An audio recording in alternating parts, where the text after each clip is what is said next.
All right, so I officially call the meeting to order, and I would ask to start with Pam B. If you could tell us who you are, where you're from, please. Lathrup Village, Pam Barachi, Lathrup Village, Oakland County. Awesome. I'll go next. Dan Sugg. I am currently in Lathrup Village, also in Oakland County. Corey. First Point Park, Wayne County. Corey Dahl. Cheryl. Cheryl Mitchell Terrio, Lathrup Village, Oakland County. Ms. Harris. Deborah Harris, Lathrup Village, Oakland County. Welcome. Pam Schermeyer. Pam Schermeyer, Lathrup Village, Oakland County. Welcome. Ms. Garrett. Kelly Garrett, Oakland County, Lathrup Village. Susie. Susie Stack, Orion Township, Oakland County. Brian. Brian Ford, Farmington Hills, Oakland County. And Bobby, last but not least. Bobby Lovins, Lathrop Village, Oakland County, Michigan. Great, thanks you for all of that. And our first agenda item, if I could, is approval of the agenda. Everybody had a chance to view the agenda? Yep. Mr. Chair, before you do that, could I make a motion to excuse members Fred Prime and Dan Vertebar? Yes, you may. Do I second. have support for that? Oh, sorry. Second. Did you get that, Susie? Yep. Okay, awesome. Well, all in favor? We got to do another roll call for all of our votes. Sorry. All right, all in favor. So of those members today, I would ask if Cheryl, are you in favor? Affirmative, she had nod and a shake. Yes. Okay. Pam, are you in favor? Yes. And Schermeyer and Kelly Garrett? Yes. Brian Ford? Yes. Bobby Levins? Yes. And Dan Sugg, yes, affirmative. So those absences are approved. And then if I could ask everyone to review the agenda and for someone to support the approval for You the mean the Board of minutes? Directors meeting and the minutes of the Board of Directors meeting on October 16th, 2020. Right. Yeah, I would make that motion. Awesome. And a second? I'll second it. So Pam and Bobby, and then roll call vote, Cheryl? Yes. Yes, for Cheryl, and for Pam Schermeyer? Yes. Kelly Garrett? Yes. Brian Ford? Yes. Bobby Levins? Yes. And Dan Sugg, yes. All in favor? Excellent. All right, if we could move on to the financial review, please. All right. Well,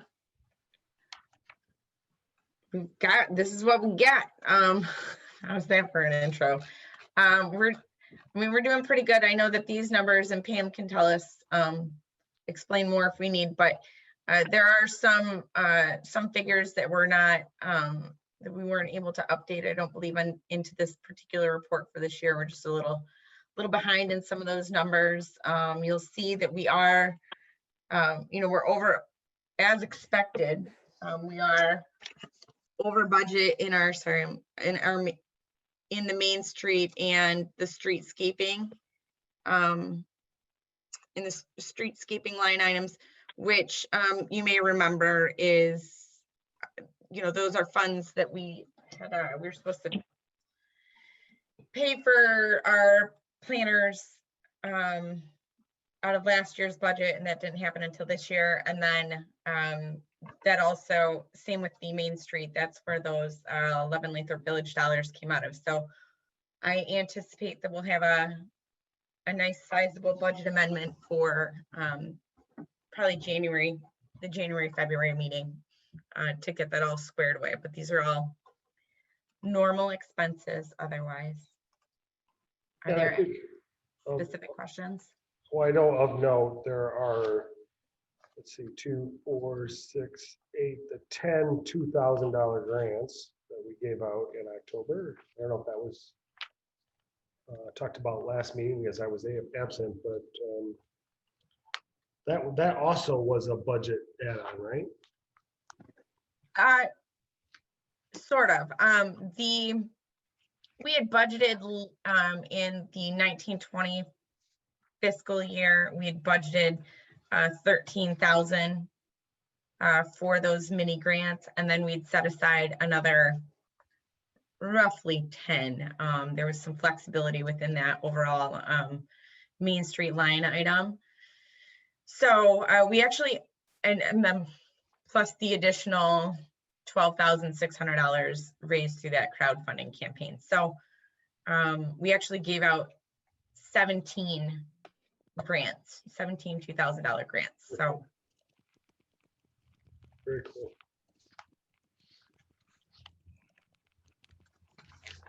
are there any other questions or?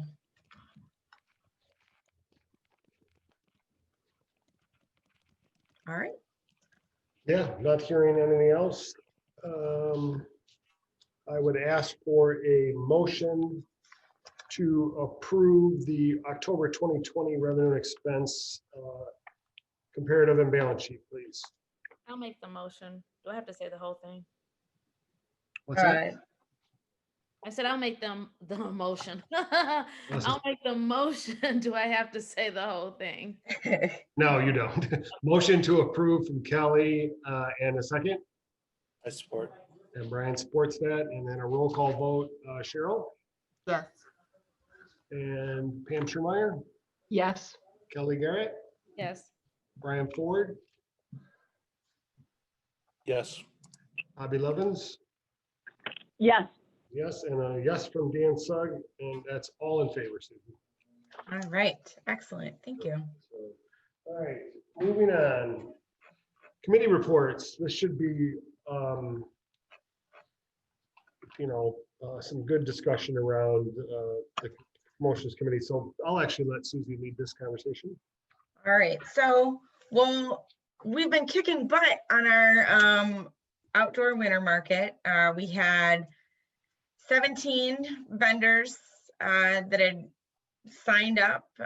They were ready to go. And then we actually had a meeting yesterday with we being the promotions committee had a meeting yesterday to talk about how we feel continuing to hold this in-person event in light of the latest health order by the Department of Health and Human Services. So the general consensus at the promotions committee meeting is that we weren't comfortable holding the event as an in-person event, though there is sufficient space within the park to spread out. We all kind of felt a little hinky that holding an event is an unnecessary risk to our shoppers and to the vendors. And there was a sentiment that if we were uncomfortable volunteering, then we shouldn't put others in a position to make themselves uncomfortable. So the promotions committee is in favor of canceling the event. But I really think that the decision needs to come from the entirety of the DDA board. So we need to have a discussion about it. What do you all think? And go. All right, I'll start. Yeah, I have to agree with that. I just can't imagine it working because we'd only have room for a few shoppers at a time, and who wants to wait outside in the cold for their chance to be there. And it just doesn't seem to be a good idea. But I mean, did you talk about trying to do a virtual holiday shopping, or at least provide online links to the vendors in an email or something. Heck yeah. I told them, all right, so we've made a choice. We must pivot. And so we will be doing a social media kind of takeover. Corey's already starting to schedule out social media posts on our Facebook and Instagram pages for all of our vendors. She's also putting together a digital guide for our outdoor winter market vendors, which will guide shoppers to, either their personal pages or Facebook accounts or whatever it is that they may have, websites. And so we're going to be promoting in that way. Those that do not have a online presence, we're going to be reaching out to them directly to see if they have a preferred way that we can direct customers to them, since this is an opportunity that they thought they were going to have. We will also be extending the business bingo until December 21st. And continuing to promote the businesses that way. So I think I captured everything that we're planning to do. That sounds like a smart plan. Yeah. Yeah, really nice, Susie. And if I could add something. Yes, please. Ironically, the state, and specifically the Michigan Department of Economic Development Corporation, and I just shared with you their publication for downtowns during the winter season. And also in regards to the winter market, I just submitted a winterization grant for $5,000 for the winter market. So what the state is actually promoting is outdoor markets, outdoor eating. Because short of restaurants in particular can't have indoor eating, and the stores are kind of limited in what they can do indoors as well. So if the intent is to support local businesses, this seems like a way of doing it and doing it safely. So if there is going to be the decision to go virtual instead of on-site with the tents and the heaters and the face masks and all the other precautions that can be in place, I probably would have to rescind the grant if we should receive it. Well, and I did see this briefly, sure you sent it, and I think this certainly was issued before the health order was issued. So I don't know that that this is in spite of that. I think this was as a winter season as a whole, which was the spirit of the winter market when we planned it.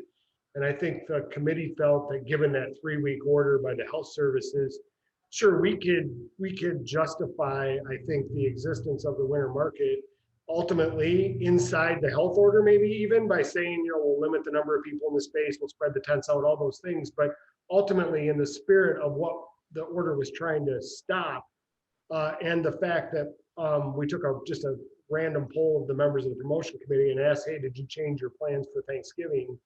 Everybody said, yeah, we're not having as many people, and we're because of the things that are going on. So I think in the spirit of that and the timing, I think was the reason we at least came to the suggestion of not having it on that day. So certainly and somebody had brought it up after the meeting about potentially moving it to a later date or having another event. And I didn't, we never really even thought that as an option, but certainly not on that small business Saturday that we all thought was a really good day to have it. So. No, I definitely understand everyone's concerns, especially in regards to indoor gatherings. I'm just not as concerned as others, I guess, in regards to outdoor gatherings, especially to support businesses.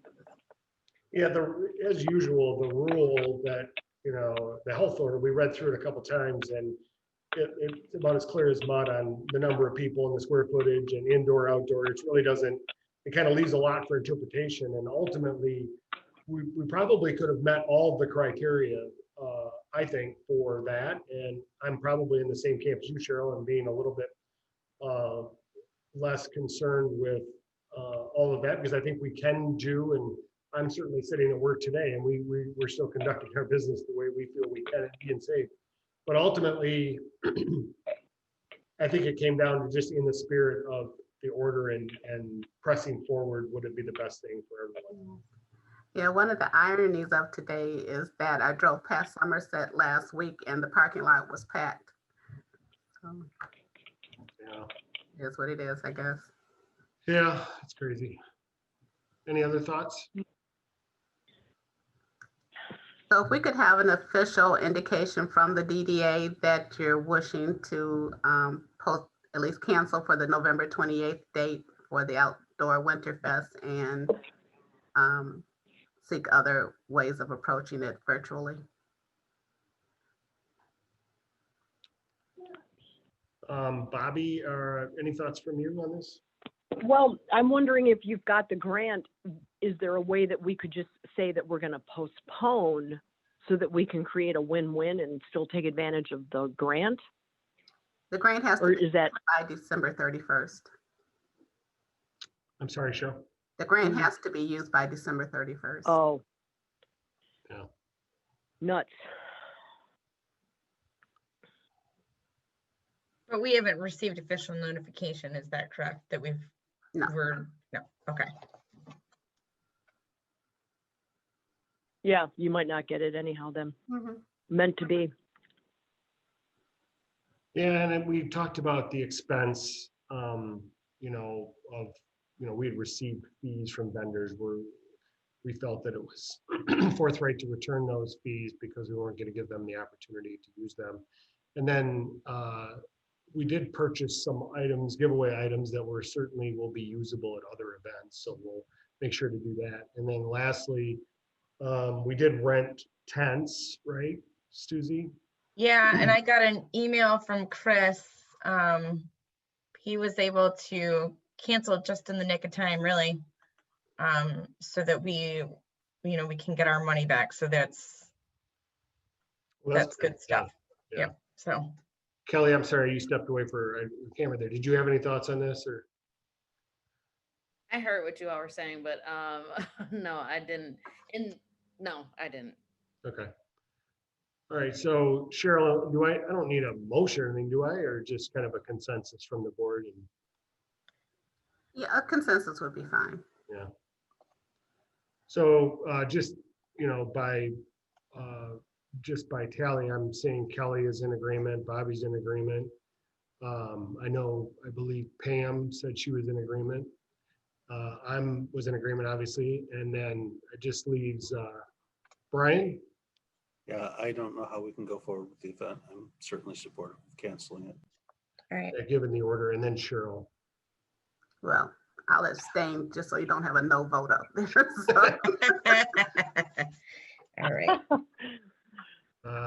And as a member of the promotions committee, we'll take back that challenge to see how we can continue to do this. That's because I think, I want to commend Corey and certainly the Parks and Recs department around doing the work to get really 17 people in the middle of a pandemic to agree to come and promote the event. So great job on that. And know that we'll continue to look for ways to add those values in person as the health order allows. Hopefully we'll get to the end of this and we'll start having these on a more regular basis. So good job by you for that. And Susie, I think that For is sure. the end of that. So, Excellent. all right, anything else from the promotions committee? That was it, right, for the update? That was it. Great. All right, let's move on to other business. The director report. All right, well, director's report, it's got all the good stuff in there. We did get 2 Main Street Oakland County Flag Star grants. One was actually for the winter market, but I believe we'll be able to use that for our bags since that was going to be part of the winter market. That was always my intent. So we got a $1,000 grant from them for that. And then we also got a $500 grant from them to enhance our entryway signs, the lighting and the landscaping. So come spring, we will have some enhancements to make. I've already asked Corey to reach out to the Michigan State School of, is it landscape architecture or something like that, to see if they have any students that have a burning desire to do a municipal landscape design for those two spots, and then for City Hall, then we'll see what else we might be able to work on. So there's that. Those are nice little highlights. I'm sure you guys have all seen construction happening down at the Lathrup Shopping Plaza there at the southeast corner of the service drive, basically the service drive in Southfield Road. It's coming along. Their goal is to have that finished by the end of the year. Comprehensive plan is coming up, and so I'll use that as my lead-in for topic B, the Joint City Council DDA Planning Commission meeting. That is going to be on Monday, November 30th at 6 p.m. That is, like I said, it's a joint meeting of all of council, the DDA and Planning Commission. At the moment, we will be talking exclusively about cannabis uses in the city. Council extended their moratorium on marijuana uses for a year and has directed the Planning Commission to begin exploring ordinance language and the vetting process and whatnot. And so the Planning Commission has had a discussion about it, and it looks like the city attorney and the planning consultants will have a draft for us to at least start looking through with and commenting on. So that is what we'll be discussing at that meeting. Please let me know if you will not be able to attend. I'll send out a Zoom link probably next week. We may also be discussing Southfield Road reconstruction with the Road Commission. I've reached out to them to see if they'll be able to join us. We have news, so if I can get somebody there from them, we'll talk about that too. So then, Kelly, did you have something to say on that? Yeah, I was looking at my calendar for the 30th and wanted to make sure that you or someone has sent that meeting request or meeting reminder to all of council for the 30th. it's on my list of things to do today. So Okay. it'll go out. Okay, I probably do that. Well, just for the record, it's on my calendar, and all of council is on the invite. So I don't have a clue. Why is it through a meeting request or just a it's called Joint City Council PCA DDA meeting, and it's from 6 to 8. It was well, let's see when it was sent here. That was probably sent at the beginning of the year. So Yeah, it's probably February 14th. Yeah. Yeah. So when you cancel, and this might be me because we canceled one of them, didn't we? And so I think that might have canceled all of them. Okay. Oh, okay. Well, I'll send out I mean, it will be via Zoom, so you'll get a brand new link for that anyways. So yeah. Yep. And then so I'll move straight into other business C, the draft cost sharing agreement between the DDA and the city. So at our last meeting, we kind of touched on this at our last meeting, and the executive committee has had at least 2 conversations related to identifying areas in which the DDA and the city can share some costs that make sense, and that ultimately benefit both the DDA and the city. And so I had high hopes of having a really good draft for you today, but clearly that was not included in your packet. I'm still collecting a little bit of information, but I'm trying to go back to my notes. The things that we have agreed, as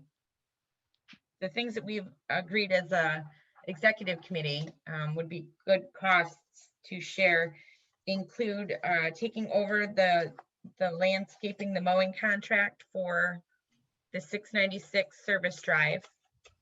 That is entirely within the DDA's district boundaries. So we thought that that would be, that's a good cost. We have talked about establishing an alleyway maintenance and repair fund, as you know, this is kind of like part A and B. The fund would be, Fund A would be for general maintenance and repairs. And that would include, you know, patching, repaving, those kinds of things. And then having, as part of that, really we need to come up with an engineering plan, like to get a scope of work to see, you know, what's it going to take to fix these alleyways and really help us be methodical in that way. And then sort of not plan B, part B of that would also was to expand the facade improvement program to allow for additional site improvements to include alleyway repairs. If a property owner wanted to take those on, you know, like restriping of their lots, bumper blocks, etc. So that was so a more holistic alleyway maintenance and repair program. You know, continuing to enhance the DDA, continuing to enhance the streetscaping along the corridor. You know, we've got more banners that are going to go up. We've got more hanging flower baskets that are also going to be up, but also to take over really the landscaping, like the flower and bed maintenance for City Hall, the gazebo, our two gateway entrances, and then the monument sign around at City Hall. Pretty much all the, you may have one and now leave me alone. Sorry. And then, so pretty much all the non-lawn related items, landscaping items at City Hall, we would take over that to $10,000 or less. So talked about that. And then the real biggie, and then, you know, we also still cover a portion of salaries, so that would be included. And then the last biggie as part of that is code enforcement. The city had, we had a very good code enforcement officer over the summer, and but he was only part-time, and unfortunately he left for a full-time opportunity. And but we really noticed that he was out there, and he did a really good job. And ultimately it comes down to, we need another code enforcement officer. We need to bring a code enforcement officer back and back to the city, and really to make the most effective use of his or her time, this person needs to be a full-time employee. So the executive committee had quite a long discussion about this particular piece. I did include the job description in the packet, and we can get to that as well for that particular point of discussion. But the executive committee agreed that it would that the DDA would should be in favor of covering the cost or covering the difference to make a part-time position the full-time position. I don't know if I explained that well or not, but ultimately it came down to about $23,000, right? Yeah, fill the gap and make that job more marketable as a full-time position, in hopes that we can get the former candidate to come back and join the city. And not only that, but help us, you know, continue to make sure that not only the DDA areas are up to code and doing the things they need to do, but also assisting the city with their portion in the residential neighborhoods too. So. So that's it in a nutshell for that. And I'll save like the larger code enforcement discussion for for 2 items from now, but that's kind of generally where we're at. like I said, I was really hoping to have a draft for you guys today, but it's in too rough of a form for me to feel comfortable giving it to you. And I really want to make sure it's solid on the numbers before I pass it out. Because I think there'd be too many questions otherwise. So I'm hoping to have that for you by January at the latest. So. So I Any just want questions, Kelly? I just want to make sure that I heard this right, is that we're looking for a replacement code enforcer full-time, not part-time, right? Correct. Okay, and so and then the description that I'm looking at is just something that needs to be updated. Correct. Yeah, Yes, Okay. that's the one that we used the last time. And yeah, it would just be, I wanted the DDA board to see the kind of job duties that we're talking about. Yeah, you just saved Cheryl. I was like, I thought we had this long conversation, so she thanks you. Yeah, we I did. love you. We did. All right. There's Well, let's keep One plugging thing- along real quick. one thing I'd Yeah. like to point out about the description, the job description. I didn't have an issue with any of the duties, but just it would read much better if we kept the same verb tense throughout. In other words, it starts to perform this job successfully, and an individual must be able to perform blah, blah, blah. Number one, patrol the city, not patrols the city. Number two, make it enforce the minimum property. Number three, advise property owners. So this old job description tends to jump around and make it a little hard to read. So if we could just revise that to make it all in the same verb tense, it would make me happy. Your editor is starting to show, huh, Pam? Yeah. Exactly. Thank you. Very appreciate that, though. Do you have a general sense of what bad. the mix is going to be between residential and DDA hours for this person? It will, at the very, I don't know if we officially came out with a specific breakdown, but I can tell you, and I'm going to flip back to my notes, so sorry if I'm loud. We know that the majority of the time is spent in the DDA district. That was where the bulk of the enforcement was coming through. So let's see. Yeah, there was some, I think, metrics that we were looking for, Brian, along those lines, and it really was around looking at what actions he was taking or they were taking and where they were happening at. And it, just based on the stuff, Cheryl, correct me if I'm wrong, that we had at the time, we felt that a majority of the time really was happening already in the district without our support. And then with our support in full time would allow him to even expand on that. So.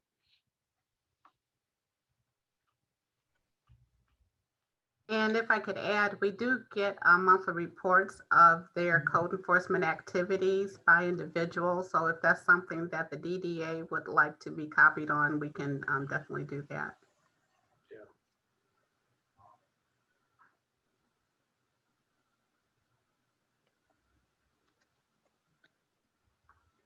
Okay. Yeah, I think as part of that ongoing discussion, when we do get the cost share agreement, I think some I don't want to use the word accountability because that sounds like really strong, but some feedback or action related to, our efforts would be great, other than just visual, and that would be really good. And Bruce was really, Bruce Cantor was very verbal in the sense that it is noticeable once he's gone that some of the things that he was doing in the DDA are now a little bit on the decline. And he said that action really did help, from clearing sidewalks to making sure stuff was picked up to parking block, all kinds of crazy stuff. So it really was helpful to get that feedback directly.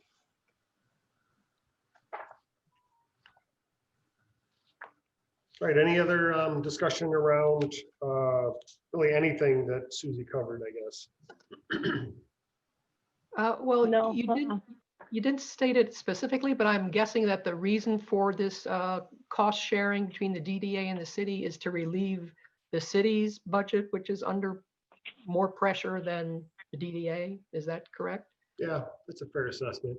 Mhm. We did have some extra tip capture funds that became available in the last tax year that will continue or certainly help us work toward making a better arrangement for the DDA and making sure that we're doing some activities there. So fair assessment though, yes, the original ask was because of the budget pressures on the city side and the support they're already giving the DDA district.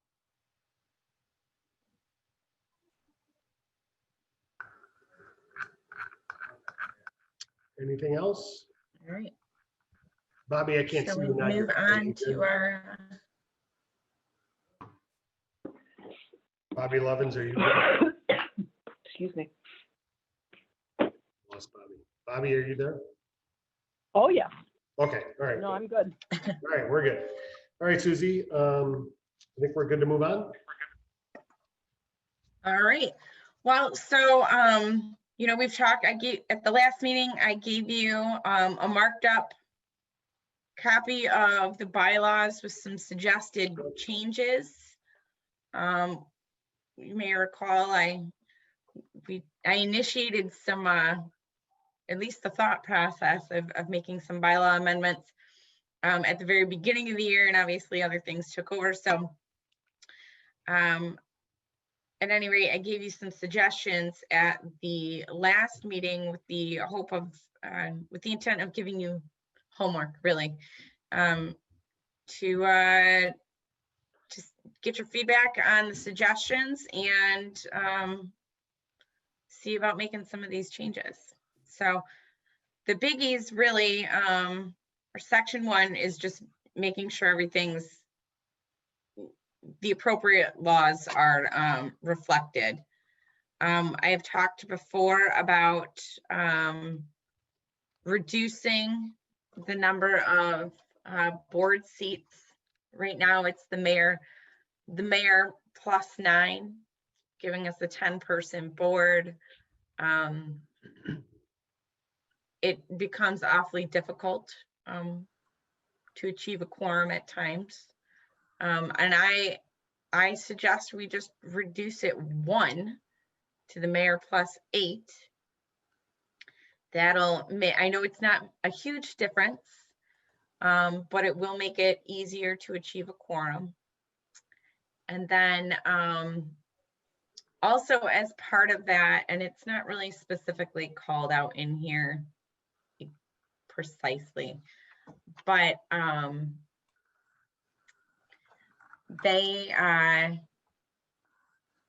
the mayor is allowed to have an alternate from council.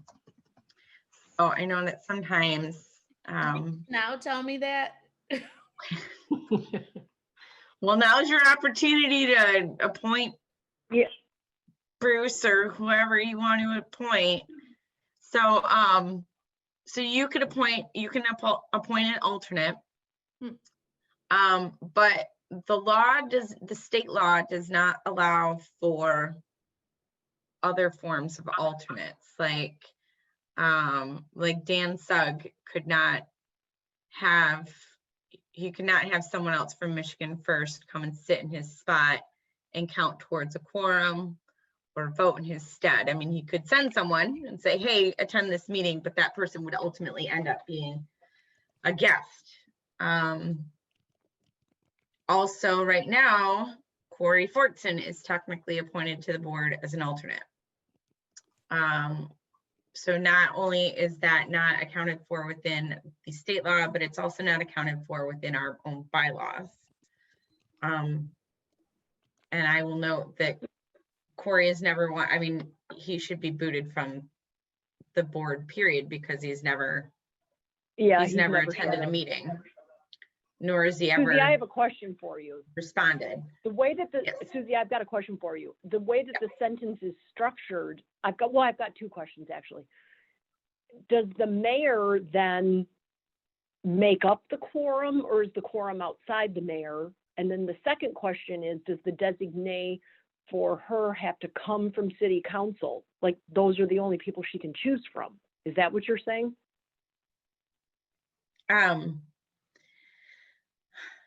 Yes. So the, let's see, maybe not, yes. All right, so yes, the mayor counts towards the quorum.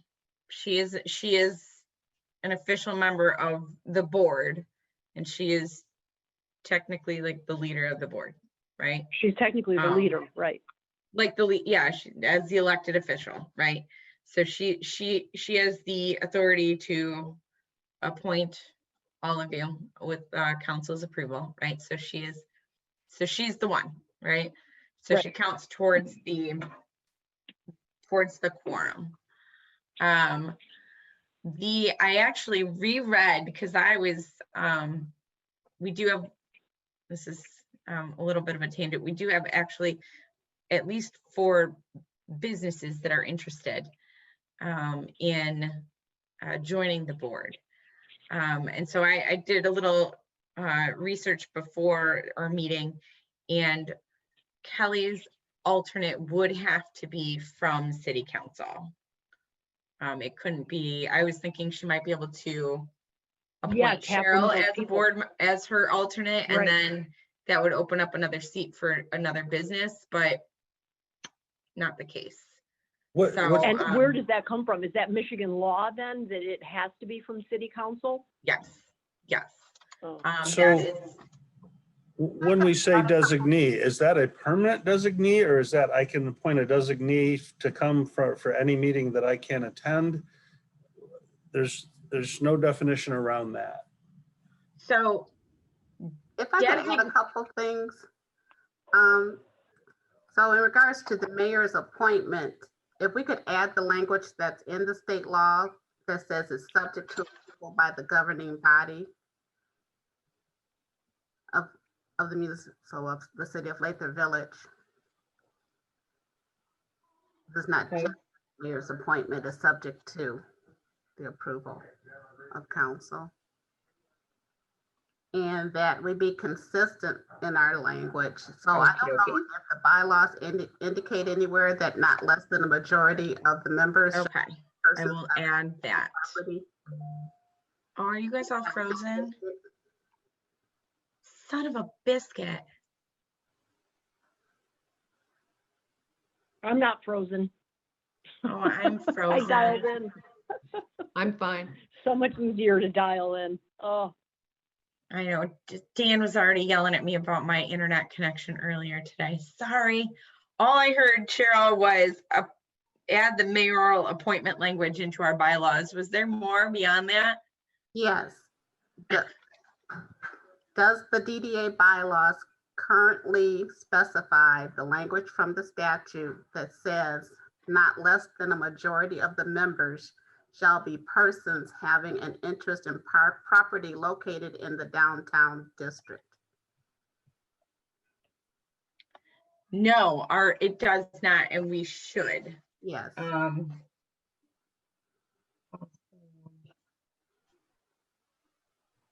Include.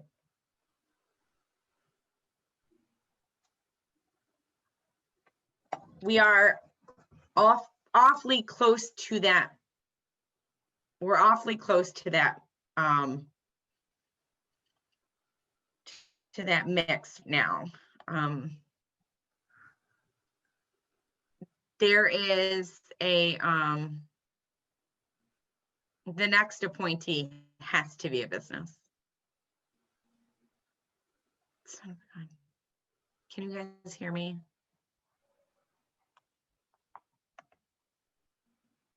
Sorry, Susie, I was on mute. Yes, we can hear you. Okay. So I will add that other language about the membership requirements. Then in section 2 then of that same item, it looks like there's some antiquated language talking about the first board of directors, you know, how many members are appointed to how many years.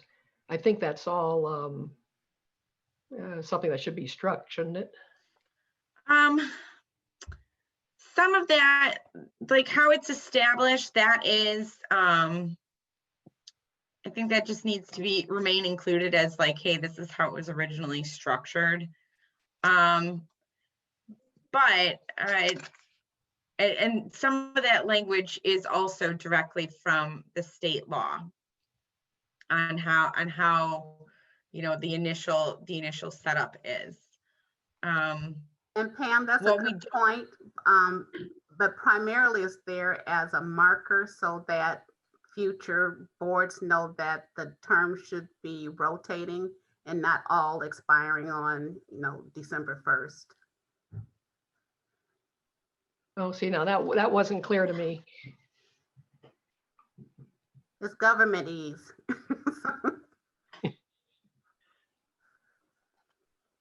Yeah, that's the way I read it, Cheryl, is that they're to be staggered, and this is why. Yeah. Yes. Yeah. So I did add in there because I think there's also been some confusion on the board about how long you get to serve, like how many terms, and we have no term limits on our board. So technically, you know, you guys could all, assuming that you all stay in at your particular, you know, businesses, you could all continue to serve indefinitely, right? I thought I just read in this that you're limited to 3 terms. Yeah. 3 more consecutive terms is something that I added. Because I think it would be good for us to have periodic turnover on the board, get some fresh blood, fresh ideas on. Sure, I think that's a good idea. Yeah, I'm not gonna get an argument for me. Not the Supreme Court. Right. Let's see. If I could go back, I'm looking at the language. It says not less than one person shall be a resident of the downtown district if the downtown district has 100 or more persons residing. Ours is mostly commercial, so we don't have a lot of residential currently, so we don't need to include that one. Correct. I think a while back I'd had some concern about that, and then as I've been rereading through our development plan, there is a section in there actually that talks specifically about that within the development plan, and we do not, at this point in time, we don't have those 100 residents. So if for some reason that changes, then that would cause our board makeup to need, we'd need to reflect that in our board makeup. Okay.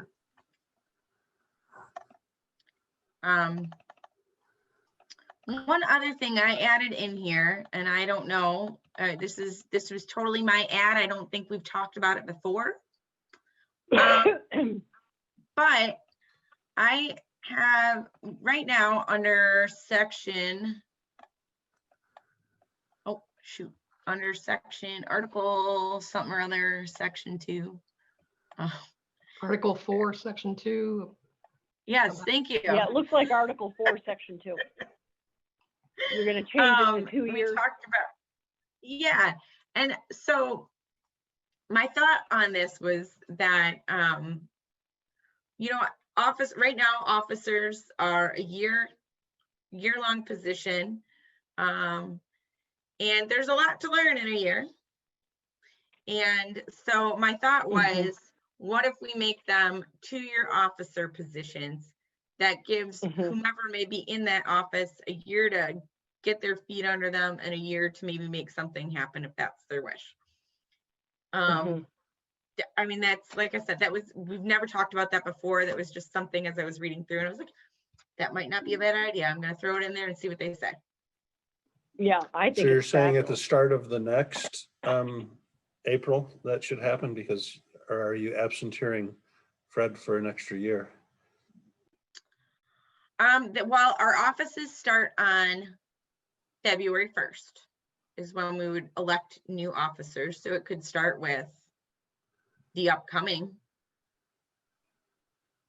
It could start with our 2021 elections.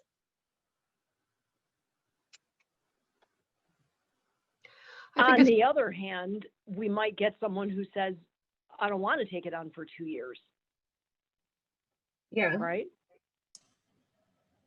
That's what I'm saying. Fred's the vice chair right now, isn't he? And therefore, he's not here.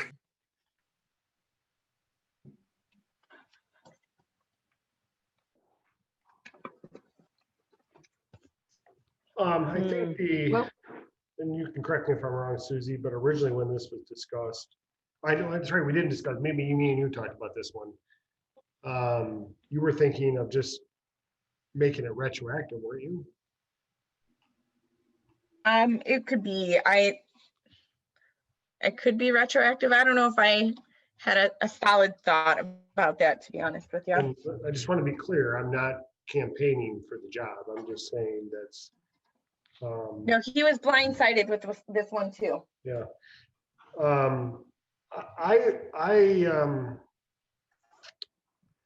I have mixed feelings for, I think the reason that Bobby brought up, in that, somebody might not want to be officer, but you have to think about, you're already on the board, the DDA association, for 4 years. So it gives you an opportunity to serve as an officer for 2 years. So I don't think you're extending anyone's time on the committee by doing this. You're just allowing them to have some continuity, not only as an individual, but as the entire association. So I'm certainly in favor of it. I don't see why it would be a deterrent for somebody to be in a leadership role, and you've got time then to really groom people, and go into the next role.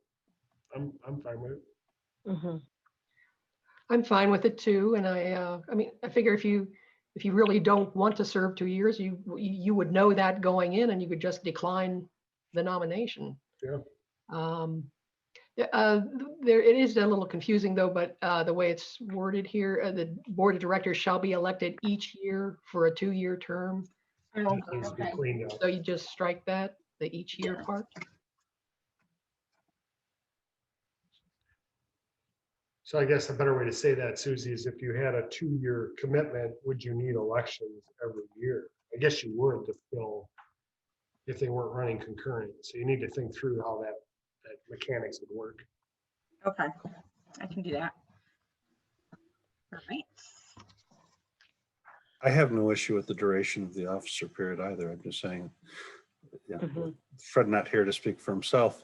And like, no, I don't think we would necessarily need to, that it would necessarily take from Fred, right? Clearly there's some other changes already that I'm gonna have to make to the document to send it over to you before it gets approved and implemented. So I imagine that whatever change we make, we can, they can take effect at our officer elections in February. So if that means that in February, Fred moves up to chair, he'll be 2 years in the chair position, right? So. All right, awesome. Any other, I think the rest of it, We talked about it, and the rest of it we've really talked about. So.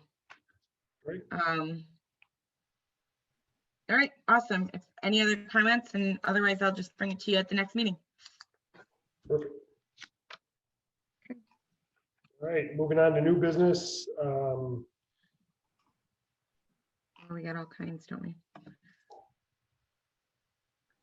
Code enforcement cost share discussion. What action do we need on that? For action, we need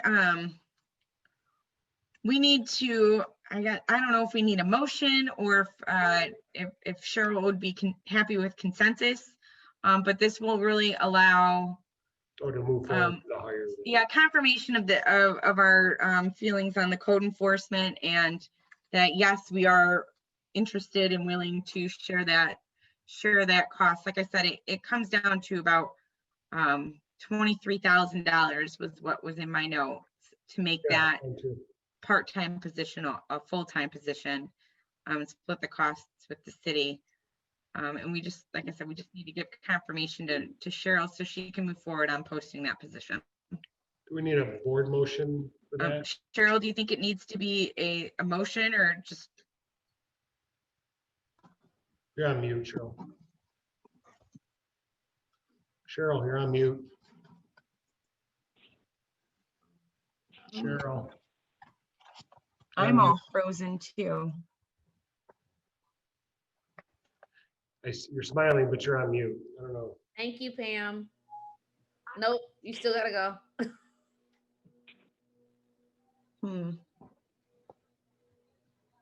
What the heck is going on? She was telling me I was on mute. Okay. What I was saying was that at least a consensus relative, I would say a vote relative to the concept of cost sharing, and then we can come back with the exact amount, but we do know that it's in the area of 23,000 right now. Cost sharing as it relates to the code Code enforcement. enforcement, correct. Okay. I have a All right. question. This might sound really crazy, but would I have a conflict in if we have to vote on that regarding paying or agreeing to the cost for a code enforcer? Does that make sense? I don't know why that just popped in my brain. Not an attorney, but you're not getting a direct financial benefit from it. Gotcha. It's not like the difference goes into your compensation package, right? So, I don't think I can get any higher than what I make right now. yeah. So I just want to make sure that, thank you. All right. So not hearing any, from the previous discussion we had, not hearing really any objection to it, I would like to ask for a motion from the board to essentially authorize the sharing of the cost for the code enforcement, or the idea of it, and the exact amount to come, but somewhere around 23,000, the difference between a part-time and full-time officer. So do I have a motion on that? I'll make a motion. And a support? I support it. Second. Okay, so I think Brian and Kelly. Yep. All right, and then an official roll call vote. I'll start with Cheryl. Yes. Pam, Yes. Brian, Yes. Kelly, Yes. and Dan. Oh, and Bobby, sorry, Bobby. Yep, yes.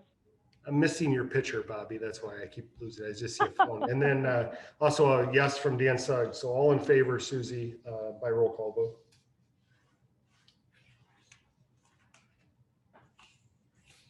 Susie is. I'm here. So I think somebody keeps muting everyone. I'm not sure who that is, but. I know I keep muting me. I've had to move. I don't know. I think I need to reset my router. We're having an issue. So we're all out. Sorry if you hear small people and. Okay, so we You did can get, hear small. so did you capture that, Susie, that we carried that motion? Okay, good. Yes. Yep. All right, so moving on, a couple more items here. Looks like we have an actual facade improvement application from Odell Chiropractic. Yes. Yes. He is making some nice improvements. One of the ones that he is interested in getting some assistance with is his roof, which is an eligible expense of the facade improvement program, since we can see it from the right of way. And so this is, a match of up to $10,000. As you can see in his quote, I mean, that'll cover a nice sizable chunk of that expense. Yep. he would be the first applicant we've had, at least since I've been here, for the facade improvement. So yeah, go us. But I mean, he's very clearly going to be making some big improvements. The windows are another thing that he's working on, as well as painting, and he's got some interior improvements that he's been making as well. So he's putting quite a bit of money into his building. So I would recommend, my recommendation is that we award him the full $10,000. But ultimately, that decision is up to you. The only question I have is, are the funds payable once the work is done? Is that how it works? Yes, it's a reimbursement program. So he will have to submit paid receipts for the work that's already been done, and he will, it'll have to go through the inspection process. We'll go out and verify that the work was done, it was done properly. And once we get those paid receipts submitted to us, then we'll cut him a reimbursement check. Great. Any questions, guys, before we? I kind of a quick question here, Dan. Is the roof considered part of the facade? I would Yes. think the facade is the flat part of the front, like the frontage face. The facade program covers exterior work on a facade or on a property. So if it was a flat roof, that would not count, because you cannot see it from the right of way. But work that is visible from the right of way, such as a pitched roof, would count under that facade program, under the guidelines as they're written. Because it's the entire exterior. It's not just the flat face. Yeah, it looks as though there's also, as you noted, some window repair and some painting, exterior painting that's going to happen too. While we're covering the roof, it looks like there's some other general work that's going on in the exterior of that building too. So. Mm-hmm. Just a quick question. When we approve something like this, are they required to stay in the building for some amount of time, or can they market the building shortly thereafter? There's a requirement that they have, there's a payback schedule. I don't remember the exact percentages off the top of my head, but it's a 3-year payback. So if you leave after a year, then you owe us 75% of the grant amount. If you leave after 2, it's 50, and so on and so forth. So there is a bit of a penalty if they leave. Thanks. That's what I wanted to hear. Well, what's the mechanism, Susie? Do they file a lien, or how do they do that? How would they know to pay it? I'm not clear on exactly how we would enforce it, but because we've never had to. But I'm sure it would probably end up being something along the lines of a lien. Fair question. All right, anyone else? My thought is this is why we have the facade program, is to use it, not just to say we have it. So I'm excited. I would love to say that, I think to Bobby's maybe point, I'd love to say that we're, redoing the whole face of the building and make it look brand new. But I think certainly a new roof and some paint and windows go a long way to helping any building look better. So not hearing any other discussion, I would ask for a motion to approve. For the full 10, Dan. Or what amount Motion. are we going full 10? Well, that's what the application is for. We were deep in conversation. All right, I'll make a motion that we accept his application requesting the 10 grand in full. Awesome. Thank you, Bobby. And support of that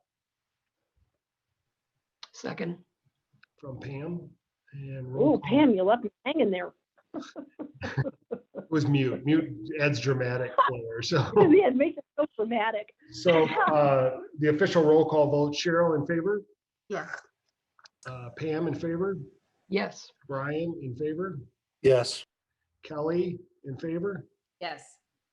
and Bobby in favor, I and Dan in favor. Yes. So it's a unanimous board vote to support the Odell facade improvement.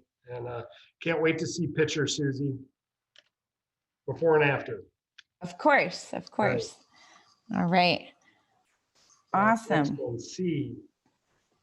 Go ahead, Susie. Do you want to leave this? Or you want me to?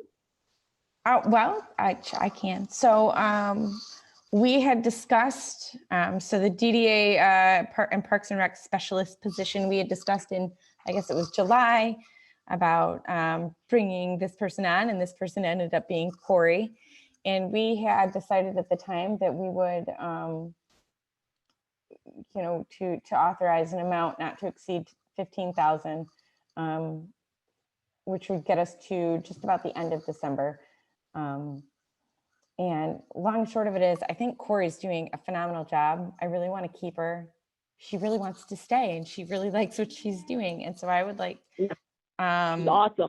she is awesome. I'm like, gosh, it's kicking butt. So I would really like to see us as the DDA hire Corey full time and offer her a salary of $30,000 with benefits. So what do you guys think? Say yes, please say yes.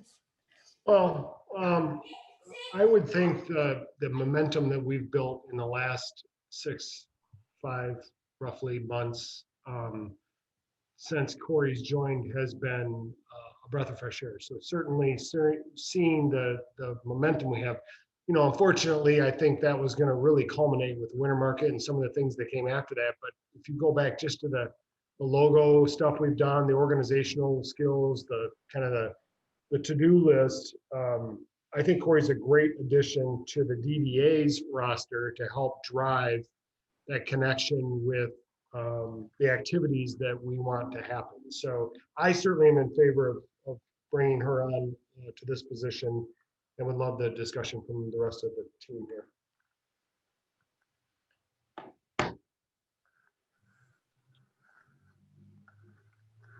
Well, I would have to agree that I think Corey has been terrific. The only thing I'm trying to figure out is, okay, if we didn't spend the $30,000 on her salary, what would we spend it on?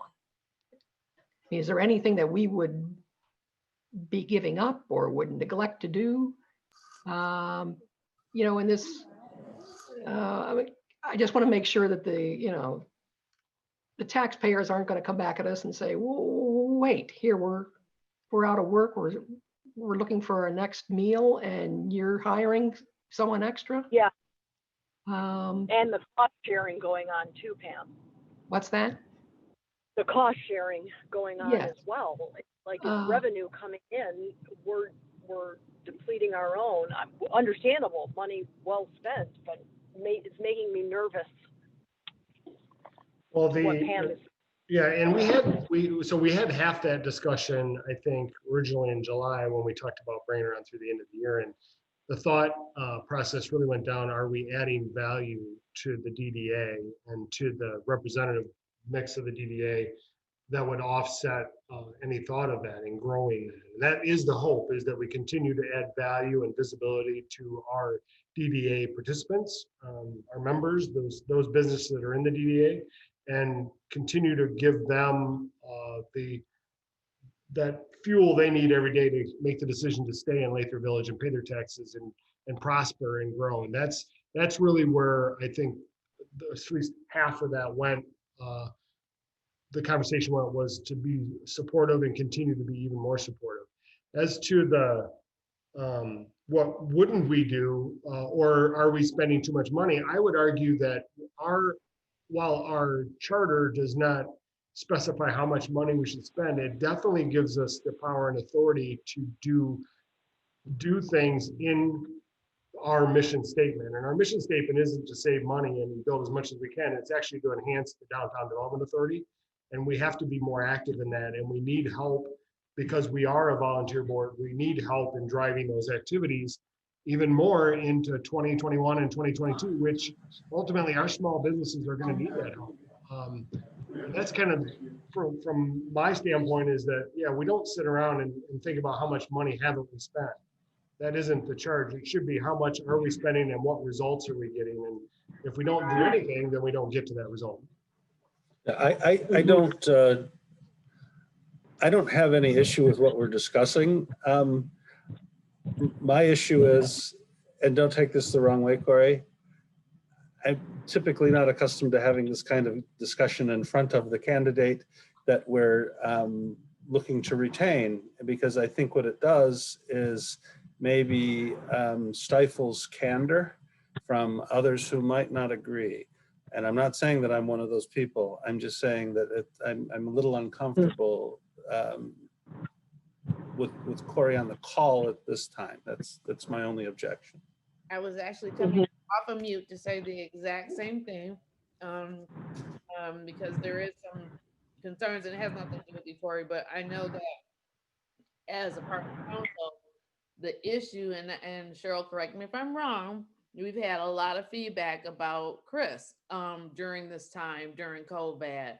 And so adding someone else on, I agree to an extent with Pam on what the residents are going to say. And of course, I have to take that into consideration. So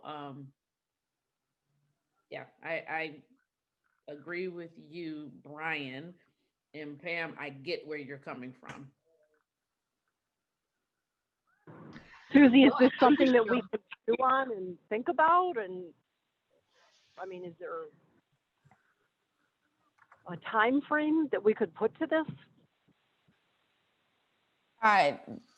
Sure, we can put it off and we can marinate on it if that's what you choose to do. Like I said, the $15,000 that we authorized gets us to just about the end of the year.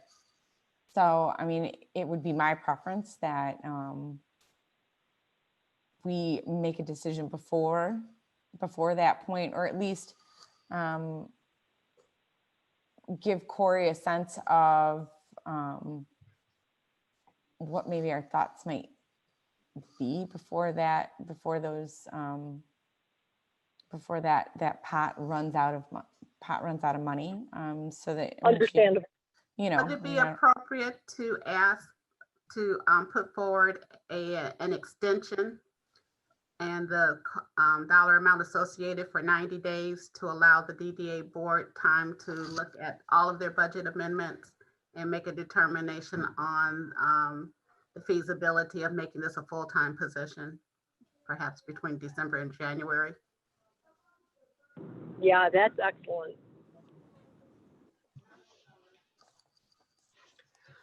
And once we get through with this, I wanted to go back to the previous item for just a moment.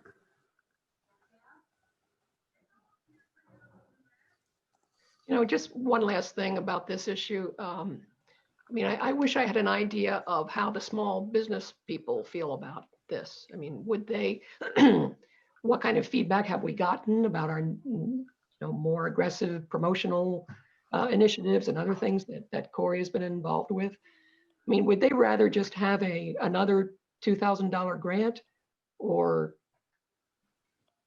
do they see the value in the work that Corey's doing? I mean, I have to say, I mean, that's kind of comparing apples to oranges, right? Of course, they're going to want a $2,000 grant. I want a $2,000 grant. But I mean, who doesn't want free money? But I think that having Corey on board has been fantastic. Sure. What she's been able, the way we've been able to communicate in a regular multi-format way. I mean, she has spent the last week beating her head against the wall with our website, right? Like, oh man, I'm surprised she doesn't have a migraine. She communicating on the web and making those improvements, really getting out there and doing a far better job than I ever could, as it relates to our social media and the Facebook and Instagram pages. I think that's an intangible value add that I don't necessarily know the business board or business members even realize that they're getting from having Corey on board. You know, in your I could question, offer another comment. Perhaps this is another situation where we should look at cost sharing, because I would venture to say at least 10% of her time is for more general city related projects. And in particular, she's doing the publishing outline for the Your Town magazine right now, which is not entirely DDA, and we're paying for it, the city directly compensating her for it. So if we look at all the work that she does, I have no doubt that we could support this becoming a full-time position, but we may need to take a look at the cost sharing, because I would also venture to say it's not all DDA related. Although we will welcome your full subsidy, but in fairness, it may not be the most appropriate approach. Well, thanks. I'm to both you and Susie. I think that's very helpful. Well, so how about we say, then, let's do the extension for, sorry, I'm not holding my finger up to you guys. Let's do the extension, the 90-day extension for Corey's salary. That should be more than ample time for us to sort through any cost sharing arrangement that we may need or want to make. That'll also give us an opportunity to really firm up the numbers to make sure that we are not overspending in any sort of way, and making sure that our expenditures are balanced within our mission. And then that also gives Corey a level of certainty that yes, she can expect that we're not going to boot her right before Christmas and the New Year. And I think if we say another maybe $5,000, if you want to do it that way, or just say 90 days. So 90 days would be 7,500, Susie. Okay, thank you for doing that math for me. So add another 7,500. Do I hear any objection around extending another 90 days for our, and I'm not going to use her name, the DDA Parks Rec Specialist position? All right, no objection. So I would ask for support to extend for 90 days at the cost of $7,500, the DDA Parks and Rec Specialist position, so we can further study both the feasibility and the cost share recommendation we heard today. Make a motion. Motion for Brian. I'll second that. Bobby's second. Roll call vote. Cheryl? Yes. Pam? Yes. Let's see. Everybody's moving their screens around. Kelly? Yes. And Brian? Yes. And Bobby? Yes. And Dan, yes. All in favor. Susie? And then Cheryl, you wanted to go back on something? Did you say? Yes, I just wanted some clarification on the facade grant. I went back and looked at the rules. I wanted to make certain that we said that we were approving a matching grant of up to 50% and up to $10,000. I don't believe we did. Susie, did we? I have it as we approved the facade grant for $10,000. Right, it can't exceed 50% of the cost. Oh, yeah, okay, I missed what you were saying. So, It's So I would make a motion to reconsider that motion.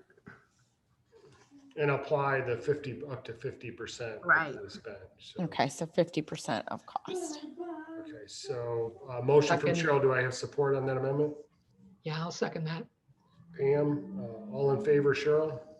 I think you need a roll call, yes. Yes.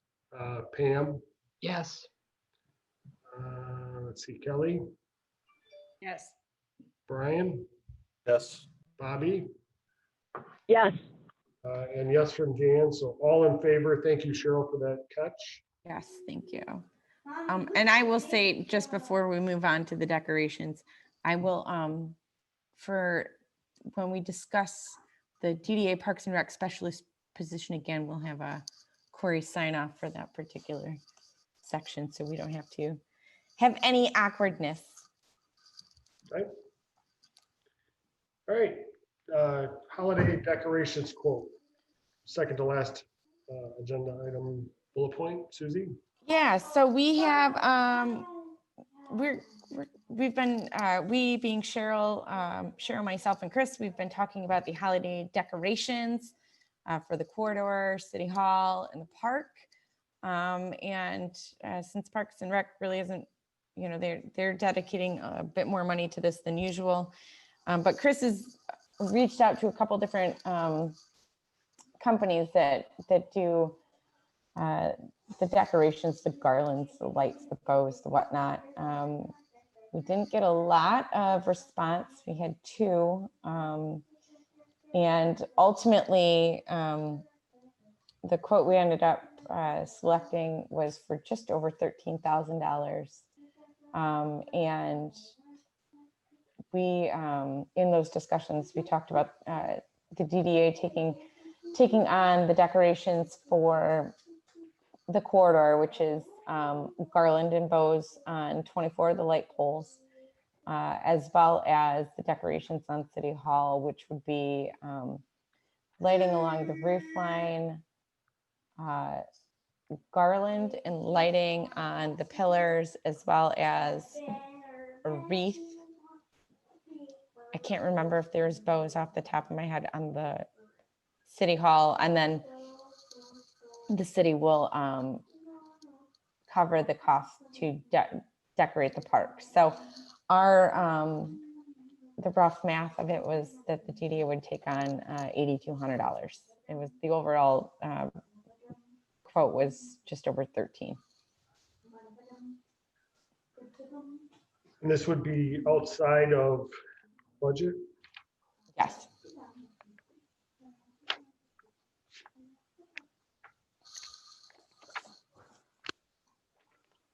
Any discussion, questions?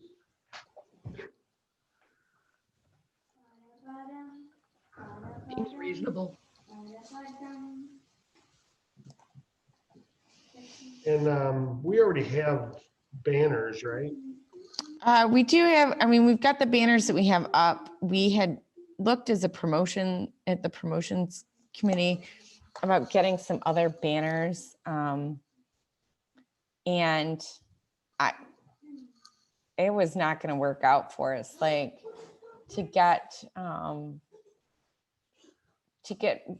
Corey and I looked at getting banners for all 37 of the light poles. And that was, I don't remember the exact figure, but I mean, that was, it was quite a bit of money. And then we said, okay, well, what will it be if we do it for half the poles? And it was almost the exact same amount of money. And then it was going to take 3 weeks to get them. I mean, it just wasn't gonna, we would end up getting our banners up for a week before Christmas. And it wasn't gonna, it didn't, timing wise, it didn't make sense. The lesson is that we need to order our holiday banners in September is pretty much what that came down to. So. If I could interrupt for just a quick second. Yes, sir. If I drop off, do you lose quorum? Because I have a hard stop 3 minutes ago. Yes. Yes, we do live. Yes. Okay, So- thank you, everyone. Enjoy the holiday. Thanks, Okay. Brian. We have to vote. Are we Brian? voting on this? Is- Brian? Can you Yes. stay for like 3 more minutes? Vote, we got to vote, Dan, real quick then. Yeah, so all in favor, anybody not in favor of the holiday expenditure for lights? All right, motion to support $8,200 for decorating. I'll Second. make a motion. Brian's making the motion, Pam second. Okay, good. Let's do a roll call vote. Cheryl? Yes. Yes. Pam? Yes. Kelly? Yes. Brian? Yes. Bobby? Yes, Happy holidays, yes, from Dan Sugg. So all in favor. And then we just have one last item. Mr. Chair, I make a motion that the DDA cancel the tentative meeting for December. Yes, you can. Thank you. And does somebody want to second that? I'll second. second it. All right, we got Bobby on the second. So all in favor, Cheryl, Yes, Pam, Yes, Kelly, Yes. Brian, Yes. Bobby. Yes, Yes, from Dan Sugg also. So all in favor of no meeting in December. And that just leaves public comment. So seeing really one member from the public here, any comments? No, I've enjoyed the meeting. I just wanted to know what's going on in my city, so Oh, I thought I got the text this morning, so I thought I'd get online and see what's going on. Thank you so much, Ms. Harris, for joining us. We appreciated your company. So Okay, Ms. thank you. Harris, could I ask, you. are Yes. you a resident or a business owner in Lathrup? I'm a resident. I'm a business owner, but it's not in Lathrup, so. Okay, thank you. not yet. That's right. Okay. Good. All right. All right. Any other unfinished business? Are we good, Susie? Oh, we're Chair, I good. move to adjourn. Yeah. Motion to adjourn. Cheryl, any support on adjournment? Do I need a vote on adjournment? No. Nope. Finally, something I can do. Adjourn. Thanks, guys. Happy Thanksgiving to all of you. Bye-bye, everyone.